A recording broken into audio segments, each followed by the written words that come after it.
আবাস যোজনার ঘরের লিস্টে নাম উঠেছে, কিন্তু ব্যাংক অ্যাকাউন্টে টাকা পাবেন তো? কোন কোন অ্যাকাউন্টে ঘরের টাকা ঢুকবে দেখে নিন এই ভিডিওর মাধ্যমে। বন্ধুরা, আপনারা যদি আজকে আমাদের চ্যানেলে নতুন হয়ে থাকেন তাহলে অবশ্যই চ্যানেলটি সাবস্ক্রাইব করে রাখবেন। চলুন বিস্তারিত প্রতিবেদনে যাওয়া যাক।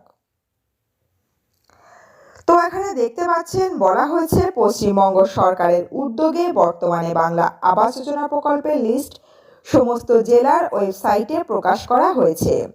আর এই লিস্ট দেখে আপনি বুঝতে পারবেন কারা কারা 2024 সালে ঘরের টাকা পাবেন বা কারা পাবেন না।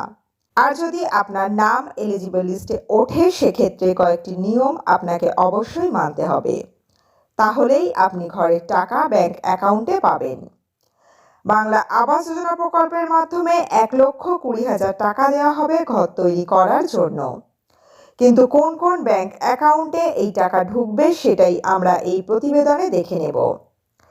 প্রথমত, যদি আপনার সিঙ্গেল ব্যাংক অ্যাকাউন্ট থাকে সেক্ষেত্রে টাকা ঢোকার সম্ভাবনা বেশি, কারণ বর্তমান সময়ে যাবতীয় প্রকল্পের টাকা আধার লিঙ্কের মাধ্যমে দেওয়া হচ্ছে।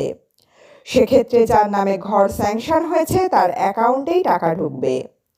যদি আপনার ব্যাংক অ্যাকাউন্টে আধার কার্ড লিঙ্ক থাকে তবেই কিন্তু আপনি এই প্রকল্পের টাকা পাবেন, কারণ কিছুদিন আগেই ট্যাবের টাকা কেলেঙ্কারিতে সরকার অনেক সতর্ক হয়েছে।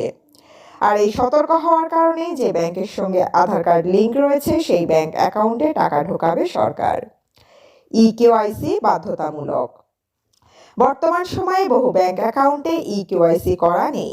আর যদি আপনার ব্যাংক অ্যাকাউন্টে ইকেওয়াইসি কমপ্লিট না থাকে তবে কিন্তু আপনি সেই টাকা তুলতে পারবেন না। তাই অবশ্যই যত দ্রুত সম্ভব আপনার ব্যাংক অ্যাকাউন্টে ইকেওয়াইসি করিয়ে নেবেন। তো এই ছিল গুরুত্বপূর্ণ কয়েকটি আপডেট। এই নিয়মগুলি ফলো করলেই আপনার ব্যাংক অ্যাকাউন্টে আপনি আবাস যোজনা প্রকল্পের টাকা পাবেন। বন্ধুরা, ভিডিওটি ভালো লাগলে অবশ্যই চ্যানেলটি সাবস্ক্রাইব করতে ভুলবেন না। আপনাদের কোনো মতামত ও মন্তব্য থাকলে কমেন্ট বক্সে জানাবেন। খুব দ্রুত ফিরে আসছি এরকমই নতুন কোনো আপডেট নিয়ে। ততক্ষণ আমাদের চ্যানেলের সঙ্গে থাকুন।